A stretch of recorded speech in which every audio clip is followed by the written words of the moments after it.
It was a government policy taking children out of their homes and forcibly relocating them.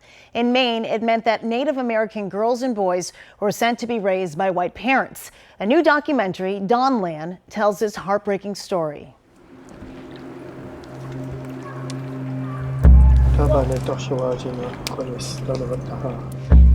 Would you like to come up to the witness stand?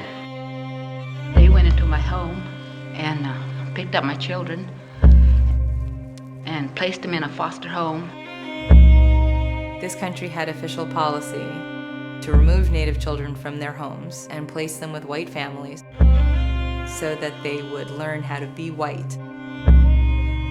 But we're still here. And many of our people have never, ever shared their stories.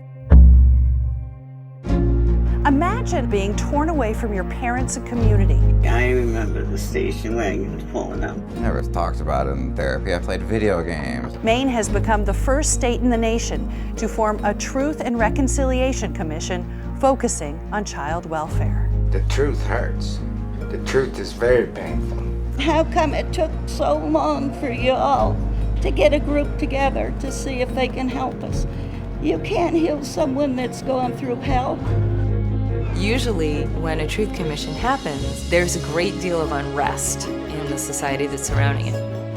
And here, the dominant culture is largely unaware. People are saying, no, this is not genocide.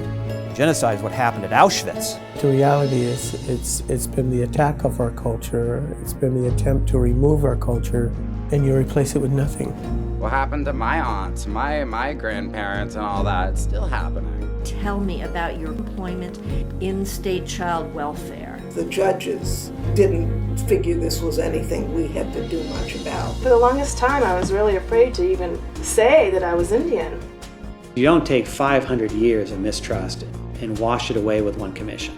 I'm not sure where we're going to be able to gain your trust. By all intents and purposes, you represent the perpetrator. White privilege is not something I can get rid of. I think my obligation is to harness it. Holy Michigan. I never would have thought the state of Maine would ever engage with the Wabanaki on this level.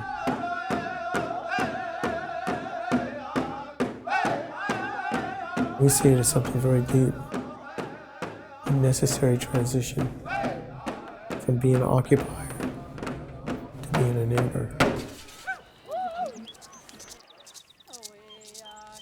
And it's hard to believe this is happening. Adam Mazo is the co-director and producer of Dawnland. He's also a former news producer here at WCVB. Thank you so much for joining us. And when did the practice of removing Native American children from their families begin in Maine?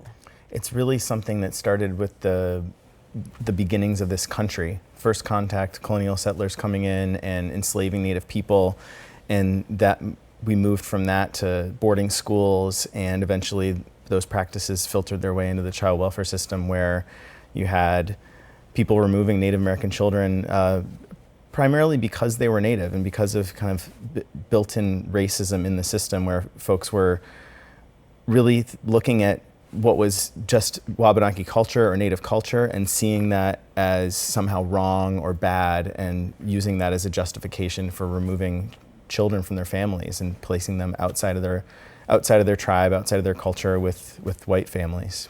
Now, is this just happening in Maine, or is this happening in other parts of the country as well? So tragically, this is not a problem that's unique to Maine.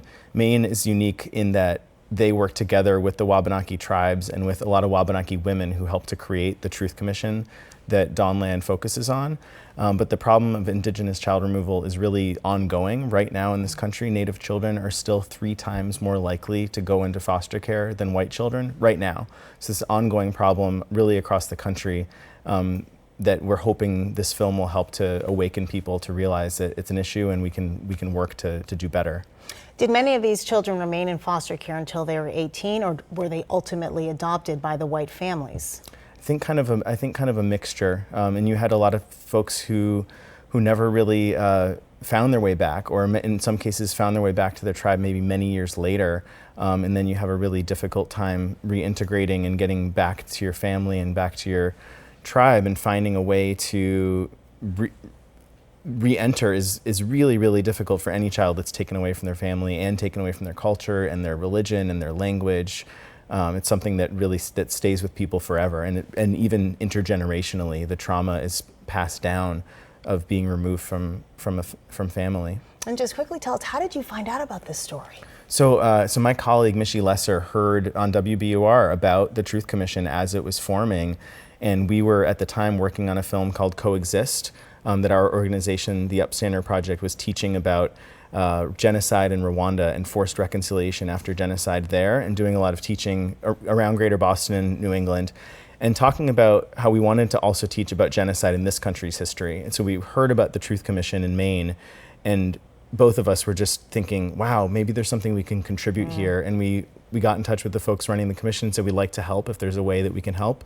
And they ultimately, after many, many months, invited us into their process to document what they were doing, understanding that hopefully the film would be seen by many and be a tool for people to teach about genocide and colonialism in New England and across this country, and find ways to talk about Indigenous rights and acknowledging Indigenous people.